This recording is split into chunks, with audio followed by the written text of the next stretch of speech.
बिहार से जो ये दबी दबी आवाज आ रही है नीतीश कुमार को प्रधानमंत्री पद के उम्मीदवार या दावेदार के तौर पर, उसको लेकर इंडिया गठबंधन के बाकी पार्टियों का क्या कहना है। एक तरफ प्रधानमंत्री नरेंद्र मोदी के चेहरे पर एनडीए चुनावी मैदान में 24 के लिए उतर रही है, तो विपक्षी गठबंधन की तमाम क्षेत्रीय पार्टियां जिनका अपना अपना दबदबा है, वो क्या अपने चेहरों को आगे करके पार्टी और गठबंधन के अंदर वर्चस्व की एक लड़ाई लड़ रही हैं।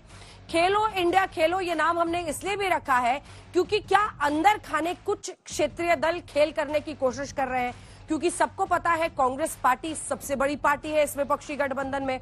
ऐसे में अगर नीतीश कुमार की पार्टी के ही लोग बार बार पीएम बनना चाहिए, वहां से आरजेडी की तरफ से दबी जुबान में कहा जाता है इस बार तो पीएम बिहार से ही बनना चाहिए, तो क्या ये जो महत्वाकांक्षाएं हैं वो उस पूरी जंग जो इन्हें लड़नी है मोदी से 2024 में, उसकी धार को कुंद करती है। आज इसी पर चर्चा करेंगे। तालियों के साथ आप सभी का बहुत बहुत स्वागत हमारे साथ जुड़ने के लिए। लेकिन इससे पहले कि मैं मेहमानों से आपका परिचय कराऊं, आइए आपको दिखाते हैं कि विपक्षी दलों से किसकी दावेदारी है। जो जैकेट के ग्राफिक्स है वो अपने दर्शकों को दिखा देते हैं कि कौन कौन से वो चेहरे हैं जो दावेदारी अपनी तरफ से, क्योंकि राहुल गांधी के नाम पर गठबंधन का जो दावेदार अनेक हैं उनमें एक चेहरा इनका भी आता है। हालांकि वो खुद ही कहते हैं कि मैं दावेदार नहीं हूं इसका। नीतीश कुमार, देखिए सबसे पहले इन्होंने ही कोशिशें की थी कि हमें सब पार्टियों को एकजुट करना है, बार बार दिल्ली दौरा, मुंबई दौरा करते थे। अब इनकी पार्टी के लोग कह रहे हैं कि पीएम का चेहरा इन्हें बनाना चाहिए। अगला चेहरा जो इस कड़ी में आप देखेंगे वो है ममता बनर्जी का। ममता बनर्जी पश्चिम बंगाल में अनडिस्प्यूटेड तौर पे बहुत बड़ी नेत्री के रूप में उभरी हैं और इन्होंने भी बड़ी भूमिका निभाई जब अरविंद केजरीवाल आम आदमी पार्टी जैसे दलों को भी शामिल करना था इंडिया गठबंधन में, तो वो एक बड़ी दावेदार है महिला के तौर पर, एक प्रभावशाली नेत्री के तौर पर। जो अगला चेहरा है उसमें आप देखेंगे चाहे अखिलेश यादव हो चाहे अन्य चेहरे हैं उन सब का। और इधर हम आपको बीजेपी का वोट शेयर भी दिखा रहे हैं। ऐसे अरविंद केजरीवाल, आज उनसे जब ये सवाल पूछा गया तो उन्होंने कहा कि पीएम पद को लेकर ज्यादा बात नहीं होनी चाहिए, हमें 140 करोड़ जनता को सशक्त करने की लड़ाई, मतलब उन्होंने इंडिया गठबंधन में भी संदेश दिया कि ये पीएम वीएम का सपना देखना छोड़िए, पहले तो बीजेपी को हराइए। तो कुल मिलाकर ये परिस्थिति दिखाई दे रही है। अब हम आपको दिखा रहे हैं किसकी कितनी सीटें रही हैं, किसकी कितनी हिस्सेदारी है वोट शेयर में। जो आप दूसरी तरफ देख रहे हैं, बीजेपी 37.7% है, तो कांग्रेस पार्टी 14 और 19 दोनों ही चुनाव में 19% के आसपास अपना वोट प्रतिशत बरकरार रखने में कामयाब रही है। वहीं हम आपको जो अन्य क्षेत्रीय दल हैं उनका भी वोट प्रतिशत दिखा रहे हैं।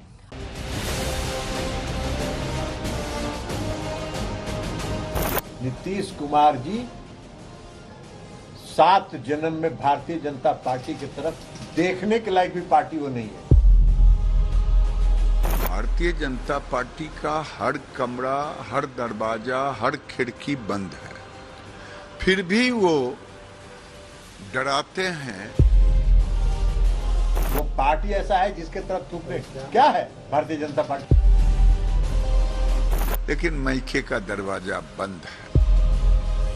बिहार में एनडीए कैसे सभी सीटों पर जीत पाए, इसकी क्या स्ट्रेटजी हो सकती है, कैसे क्या, तो इस पर बात हुई।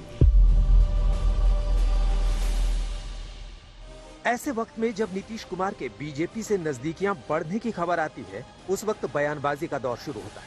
थूकने और ना थूकने की बात होती है, दरवाजे खिड़की खुले होने की चर्चा होती है। तभी बिहार के मुख्यमंत्री पटना के फुलवारी शरीफ दरगाह में पहुंचते हैं। ईद ए मिलाद उन नबी की रात जब उर्स का मेला चल रहा होता है, नीतीश सिर पर टोपी लगाए दरगाह में चादरपोशी करते हैं। दुआ मांगने के लिए हाथ ऊपर उठाते हैं। इसी वक्त दरगाह से ही नीतीश के पीएम बनने के लिए दुआ मांगने की बात उठती है। उनके लिए दुआ की गई कि बिहार के मुख्यमंत्री श्री नीतीश कुमार आगे चलकर देश के प्रधानमंत्री बने, इसकी दुआ यहाँ की गई और लोगों ने आमीन कहा। बिहार की जनता सब देख रही है, उनकी तुष्टीकरण नीति और खुशामद प्रस्त नीति को पहचान रही है। आने वाले दिनों में उनको तो वोट नहीं देगा मुसलमान। अब प्रधानमंत्री बनने का जो ख्वाब देख रहे हैं वो भी सपना चूर चूर हो जाएगा। नीतीश की अपनी पार्टी ने उन्हें पीएम के तौर पर देखने की दुआ मांगी तो आरजेडी ने भी फौरन दावेदारी ठोकी। पूरे देश के विरोधी पक्ष के लोगों को एक मंच पर बीजेपी के खिलाफ में खड़ा किया। तो हमारी व्यक्तिगत राय है कि बिहार का प्रधानमंत्री हो और माननीय मुख्यमंत्री नीतीश कुमार उस लायक हैं। उनकी पूंजी खत्म हो गई है और खत्म हो भी क्यों नहीं। जिस व्यक्ति ने आज तक हम लोगों ने उनके सम्मान में कभी ऐसे शब्द नहीं रखा, उनका भतीजा जो उनका नाम रख दिया पलटू चाचा, उसी के गोद में बैठे हुए हैं। इस बीच प्रधानमंत्री पद पर नीतीश कुमार की दावेदारी को लेकर केजरीवाल से भी सवाल हुए। ये मांग आ रही कि इस बार प्रधानमंत्री बिहार से होना चाहिए, आरजेडी की तरफ से ये मांग आ रही।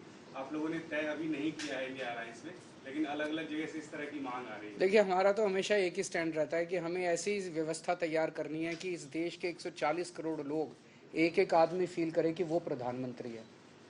हमें लोगों को एम्पावर करना है, हमें किसी एक व्यक्ति को एम्पावर नहीं करना है। बहरहाल ऐसा नहीं है कि नीतीश कुमार इस दरगाह में पहली बार आए हों, पहली बार चादरपोशी की हो, लेकिन इस वक्त ये इबादत ऐसे समय हो रही है जब कुछ दिन पहले ही नीतीश दीनदयाल उपाध्याय की जयंती पर एक समारोह में गए और उनके बीजेपी के करीब जाने की चर्चा चल पड़ी। नीतीश से सवाल पूछे जाने लगे और नीतीश को खबर का खंडन करना पड़ा। इसको क्या चर्चा करते रहना है। आप जान रहे हैं कितना बात अपोजिशन को एकजुट करने में हम लगे रहे, कितना बड़ा उपलब्धि हो रही है, कितना बड़ा काम हो रहा है, कौन क्या करता रहता उस सबको क्या नजर है। नीतीश की सफाई के बावजूद सुगबुगाहट थमी नहीं और चर्चा लगातार कड़वी होती चली गई। नीतीश कुमार जी 7 जन्म में भारतीय जनता पार्टी की तरफ देखने के लायक भी पार्टी वो नहीं है जिसकी तरफ देखा जाए। वो पार्टी ऐसा है जिसके तरफ थूकने क्या है भारतीय जनता पार्टी का अस्तित्व जी। भारतीय जनता पार्टी ने देश की जनता से जो वादा किया, एक तो वादा पूरा किया है। कौन सा वादा पूरा किया? माल्यार्पण करने कम गए हैं, वो आरजेडी को डराने ज्यादा गए हैं और महागठबंधन को डराने गए हैं कि तुम अभी तक मुझे संयोजक नहीं बनाए हो। तो मैं एक पुरानी गीत का गाना वो याद कर लिए हैं डराने के लिए, क्योंकि भारतीय जनता पार्टी का हर कमरा, हर दरवाजा, हर खिड़की बंद है। उधर उपेंद्र कुशवाहा ने अमित शाह से मुलाकात के बाद कहा कि नीतीश पर दया आती है, उन्हें आरजेडी का साथ छोड़ना होगा। नीतीश जी का चेहरा जब देखते हैं तो उनके चेहरा को देखकर दया का भाव आता है। क्या थे नीतीश कुमार जी और क्या आरजेडी के साथ जाकर उन्होंने अपने को बना लिया। तो इस रूप में एक तरह से कहिए कि हम तो समझते हैं कि दमघुटन की स्थिति में वहां है। अब दमघुटन की स्थिति में नीतीश जी पहले रहने के आदी नहीं रहे, तो आज की तारीख में उनके लिए सबसे पहले जरूरी है कि वहां से बाहर निकले। इसमें कोई शक नहीं कि नीतीश बेहद दिलचस्प राजनीति करते हैं। उनकी दिशा क्या होगी ये पता लगाना हमेशा टेढ़ी खीर रहा है। ये सही है कि इंडिया गठबंधन को मूर्त रूप लाने में उन्होंने बड़ी भूमिका निभाई है, लेकिन ये भी मुमकिन है कि उनके मन में कुछ और चल रहा हो। पटना से रोहित सिंह के साथ आज तक ब्यूरो।